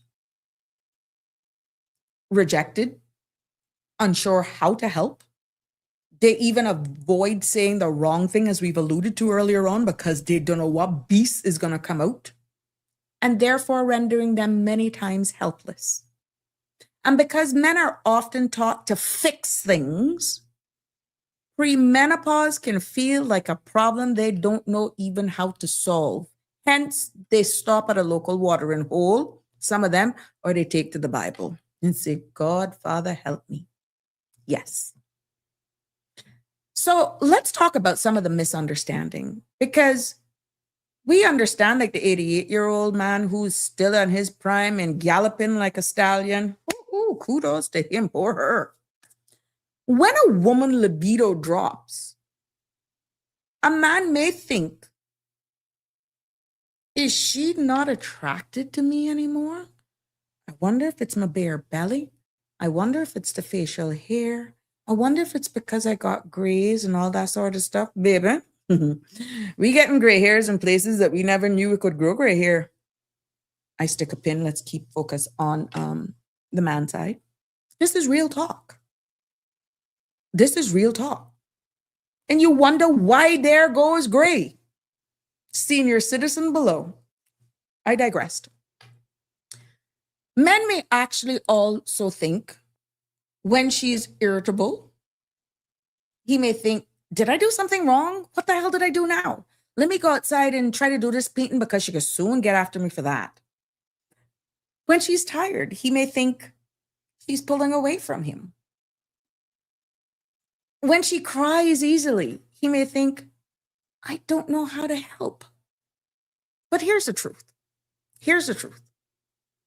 According to the North American Menopause Society, over 70% of women experience these changes in libido, mood, and energy during premenopause. And none of these changes are about their partner. And there's a reason why I'm giving you statistics from reliable sources, because this is not just Sabrina telling you. Studies have been done. And this is why I want you to know that it's coming from an educated perspective. I'm just delivering it to you in layman's terms, and can put my little speck on it as well, because I'm going through it at the tender age of 51, soon be 52. This is biology, my friends, not rejection. Yes. And when we look at all of this, we can have a little laugh with it as too, because like I said, down to white. And you're like, OMG, she said that? Yeah. Why are you ashamed? You think it's only your hairline? They got them too. It's all about life. That's normal. Yeah.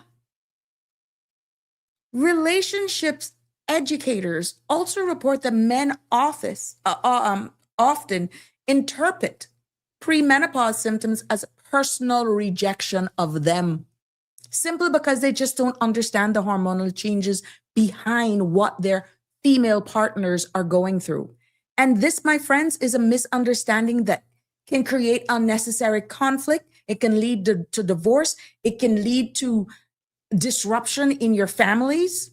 But when the men really learn what's happening biologically to their female partners, they respond with empathy instead of defensiveness. And what we have found out, and studies can prove, that knowledge reduces this tension, and understanding definitely builds stronger connections and bonds.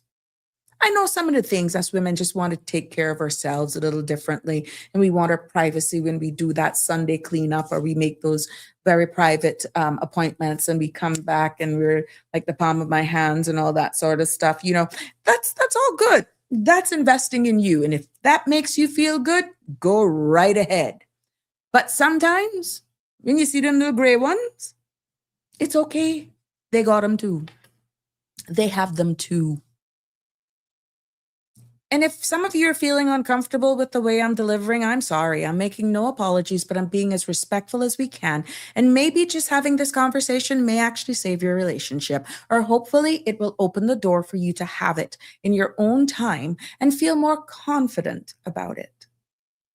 Because anyone knows me, they know I'm not ashamed to speak. And I'm not ashamed to share with you, which is why I have so many friends that will come, male and female, and they will just speak openly to me. And I am here non-judgmental.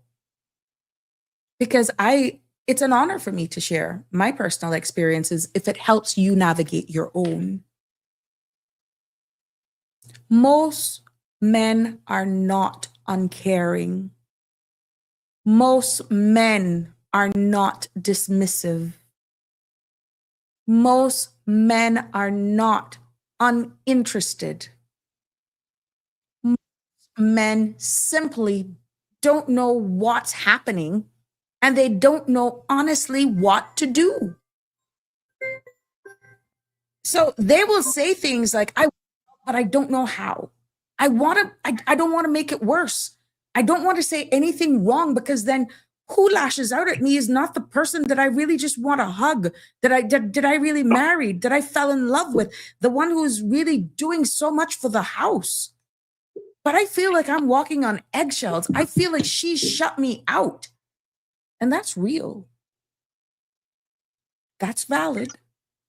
That's human. Welcome back, Michelle. I say, don't laugh at me. Don't think that I'm cuckoo. But when you say about gray, it's not called graying. They say you're snowing below. It's snow. It's not gray. Oh, and then the snow cools, you know what? It's ice cool. So it's snowing. It's called snowing. okay. Not graying. You're gray on top, but you're snowing below. Okay. All right. Thank you for sharing that. See, we learned. I don't like no snow. Oh, no, you don't. Well, thank you for sharing that. We learned. Okay. Good. Oh, Lord. Melita says, just hold on to each other. You know who you got. You know who you got and not who you're going to get. Just go for a little drive if you can and give each other a break. Yeah, it's nice. Every now and again, that separation is good, but not for extracurricular activities. Yeah, Melita, Lord Michelle. Oh my gosh, Shelma is the best. She's the best. Miss Dorothy says, true love can play a vital part when each person wants the best for each other. So they won't be quick to wrongfully judge their partner. Yes, and it takes a lot of understanding. And I'm so happy for some of my listeners who are and have confirmed that they're listening with their partners this evening. And thank you, male counterparts, for doing your part in sharing this. But I want you to come back tomorrow because I want to do I want to do an expanded version of this show and put more attention on the men, because a lot of you are going through some changes. We as females didn't identify or can't identify it, just like how you can't identify it in us. I want to bring some things to your attention tomorrow. So I tell your friends to listen. But I feel that a lot of relationships will benefit if we have more conversations like this, because it's unfair that men feel pressure to be strong, steady, supportive, patient, and understanding. But they're human beings as well. And they get tired. The men get confused. They get very emotional as well. And they get scared of losing connection. They can see a lot of eye candy out there, but you think some of them foo-foo? You think they don't know what they have at home? I ain't gonna tell you I haven't undressed a few. I have undressed a few men in my day. Oh, not literally, in my mind. In my mind. Yeah, it is healthy. but I know what I got. I don't know what the heck I'm going to get. But our men go through that as well, where they're scared of losing the connection. And according to our relationship counselors, again, with my research, men often feel isolated during their partner's premenopause because they don't have anyone to talk about it. And that's not something you're going to want to blare out on a pool table or a domino table. No. That's where you're going to clear your head trying to understand the man. What's going on with your wife, your partner? Just like women feel alone, men often feels alone as well. And that's why conversation matters. And I don't shun away. The most friends that I have are men. I don't know why. And I prefer them, to be honest. I don't care if you accuse me being with this one, that one. I don't have to worry about that. I have a lot of male friends, and it will amaze you the conversations that we have. And as a female, we can talk, non-judgmental, and I get from them as well from the male's perspective. That's how we learn from each other. And men benefit from education just as much as women, but we have to create the space where they feel safe, that it's okay to speak about it, and they're not judged. We see where public health officials and educators say that when men receive the basic education about premenopause, relationship satisfaction increases for both partners. And the reason for that is because the understanding reduces the fear, it reduces the confusion, and it reduces the misunderstanding. And definitely, it reduces conflict. So education, the huge takeaway here, is just not for females, not just for women. It's for the entire household. Yes. And what I feel men need to know, and for every one of the men that are listening tonight, your partner is not angry at you. She's not rejecting you. She's not losing interest in you either. She's not becoming someone else. Her hormones are shifting. Her body is recalibrating, and her emotions are responding to that recalibration. Her energy as well is fluctuating, and we need your patience, your understanding, your presence, not perfection. That's all we're asking for. That's all. Because women with supportive partners, it's been proven, experience lower stress, fewer emotional symptoms, better sleep, stronger relationship satisfaction, and just overall well-being is significantly improved. And support is not just emotional or sexual, or it's biological. It's literally improves health outcomes. And when we say support, it doesn't mean jump on them and ride them like a stallion. Sometimes all you got to do is to just hold them. Put your foot over their foot. Because if one of them hot flashes come on, she could kick you away so far. Yet you got to understand it. You got to understand it. When men show up with presence and patience and empathy and truly is invested, women feel so much safer, calmer, and definitely more connected. Because what that support is and what that translates, it's really medicine. Melita say razors are cheap. You're more than welcome, Miss Dorothy. Damien, love energy, lack of motivation, and insomnia or sleep disturbances. Sometimes limited communication is best to avoid arguing. Some words are triggers. So I think about what I'm going to say or do right now. Yeah, you don't know. My men are going to be ballerinas, and like women, you're going to have to know how to read the room. Opposite sex friends are the best. It's true. Dorothy, I love men friends more. Oh, I love them to death. And I could sit like a sailor just like them. Remember, in my former life, I was surrounded by a lot of mail and enforcement of immigration and stuff.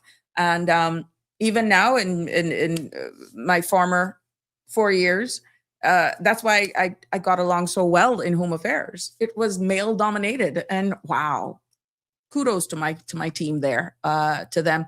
Melita says, we still want Anna. Just work with us, bobos. The thing is, Melita, it's funny that you say that. We need each other. Both genders need each other.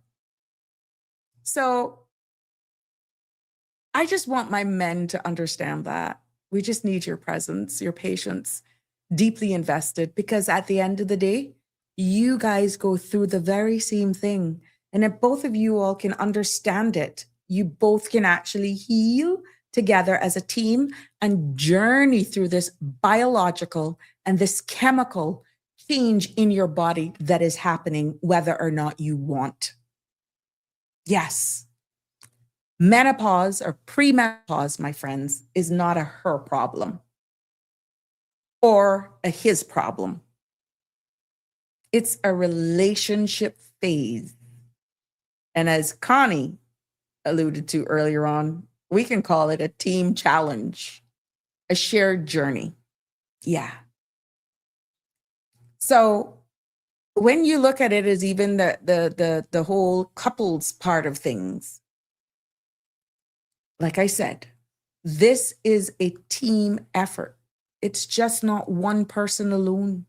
Because both parties in the same house, and especially if you got children, much less a child with some special needs, we know what that can put, or you're having an older person living with you, an in-law or something, and you're going through all of these, your circumstances, that's when you need each other even more. And then you're dealing with this chemical imbalance and all of this biological instability. Women feels the physical and emotional changes. And the man feels the shifts in the connection. Sometimes their only language is intimacy. And that's a total turn off for a woman, because they'll be like, what the hell? You didn't see what I just went through? You didn't see I just finished cleaning or this or cooking dinner and I had a rough day at work? And you end up arguing when that's his love language to you and that's your love language to him. And you guys have created this environment that you're all speaking the right things, but you're not connecting it to the issue. We're treating the symptoms and not getting down to the problem. And what we find, both people experience the ripple effects, and both people feel the tension, and both parties feel the confusion as well. And then the distance when the communication breaks down. And what we're seeing in couples, especially, both of you deserves an understanding. Because relationship stresses all usually peaks during this phase of our lives, the premenopause stages. Not because love is gone, but because the communication, the information is missing. And couples who do not talk about what's happening often misinterpret each other's behaviors. She old. Oh, him, he's sickening. And both of you are going through the same darn chemical, biological changes. But what we see is where couples who communicate openly in their home, you don't have to choose the Sabrina Speaks platform.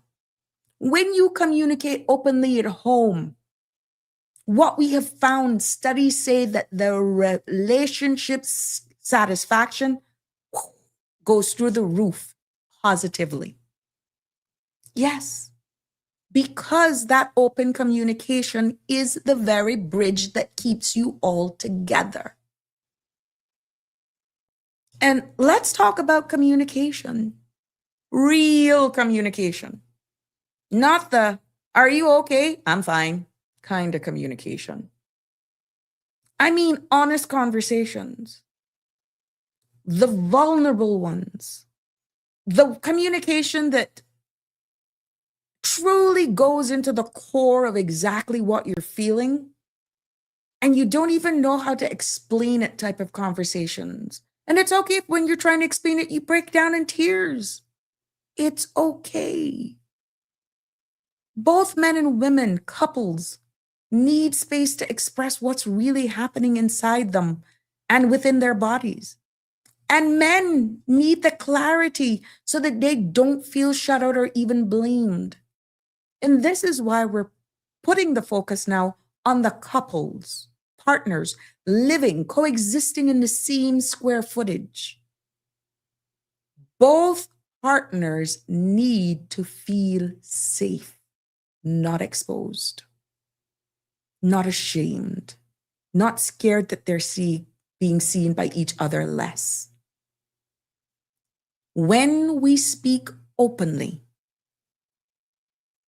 we find reduced in misunderstandings, resentment, emotional distance. How many of us are together living in the same square footage and you're passing like two ships in the night?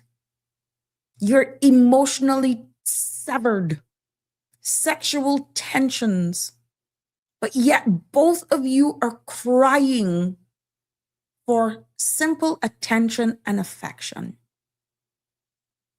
And sometimes all it takes is a simple stroke on the arm or an embrace when you round that kitchen sink. That's all it takes. Now, mind you, you got some of my people. You come around them while they're around that sink. What you want to know? Yeah. Maybe after this episode, and I'm warning my men and my females, if randomly your partner does something like that, maybe they were paying attention to this episode of Sabrina Speaks. It only takes a spark to get a fire going. And we may be all one of them old Buicks that you crank us up, and when you get us going, you got to catch us good, catch us when it's going. But what I'm saying is, guys, if you can relate to what I'm saying right now, because it's been so long that being spontaneous and showing affection, showing love is so long ago. And we know Valentine's just gone. You know what that does to a relationship? That does wonders. Yeah. Because when we do these things, we increase trust, intimacy improves, emotionally safetyness comes back, teamwork and connection. And what I feel, taking it from the female perspective, what women really needs to hear from their partner and see as well, we often find ourselves where we need patience from our partners, from our men, a little bit more understanding, reassurance that I got you, to feel I'm good. If anything happens, boy, I'm good. He's going to take good care of me. Emotional safety, but yeah. Space without that abandonment, and support without pressure or constant reminder. We need a man's presence without judgment. And as a woman, we need to know that we're still loved unconditionally, truly, that we're still desired, that we're still valued, that you still see us. Because Premenopause can make women question all of these things. And now let me flip it. What men need to hear from us women, I'm going there. Men often need clarity, honesty, guidance, reassurance, appreciation. When was the last time you really looked at your partner and says, thank you for taking out the garbage, or, hey, you sent the guy to wash the car today. That was so thoughtful. Thank you so much. Or maybe they were going in the kitchen for something and they just turned around and asked you, you need anything? And if you even take up the request, if you're not dropped over with shock, you went and you thought about me, don't even show it if it went through your mind. For God's sake, don't even show it. But when they do honor your request and they come out and said, hey, thank you. That was cool. I appreciate you. Yeah. Men often need to know a way to help. Yeah. We, as women, we kind of cold too, still. Every now and again, you just look at them, even if you chuckle, just look in their eyes straight. It says, oh, your head big, but I love you, However you break the ice, there's a reason why I'm taking this approach, because for some of you, this is not normal. You haven't done this in a while. And I know I'm going over, but it's that important. Men need to know that they're not the problem, that they're not being pushed away, and that they're not losing their partner, that they're not failing. Men need to feel included and not shut out. And what we're seeing here is that this will result in less conflict, more empathy, better communication, stronger emotional bonds, higher relationship satisfaction, and learning together creates unity. Unity creates safety, and safety creates connection. Maybe many of the divorces outside for adultery and abuse, mental, physical, maybe some of the disconnections that we're having right now is some of the things that we've highlighted here. Yes.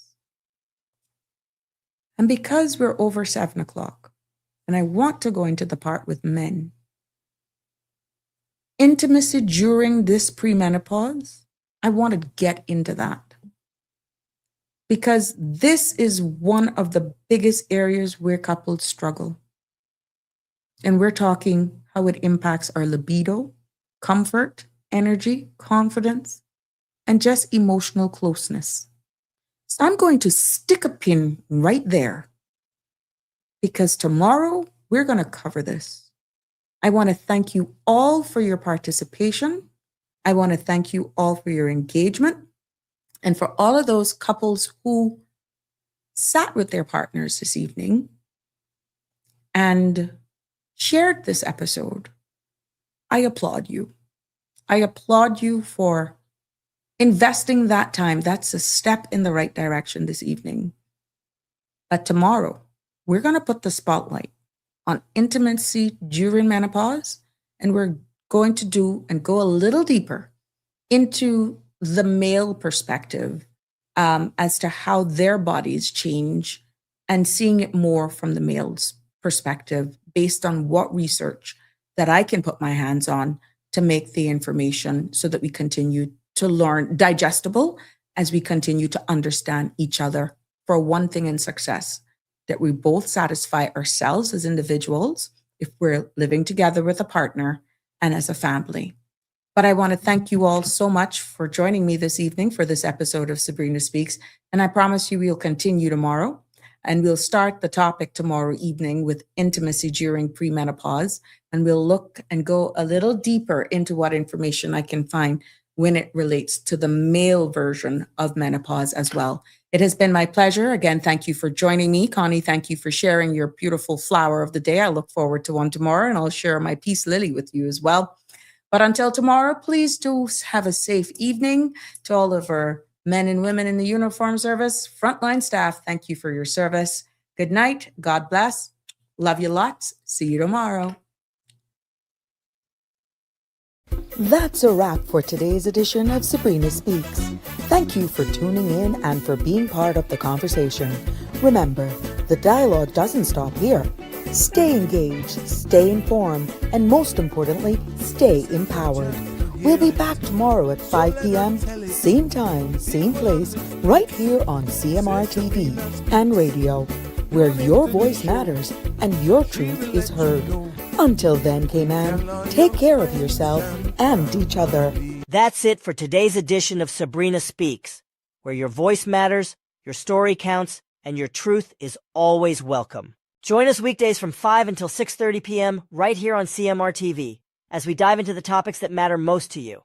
Catch the show live or on demand at cmrtv.com. And don't forget to follow us on Facebook, YouTube, and Instagram so you never miss a moment. Until next time, stay informed, stay engaged, and always speak your truth.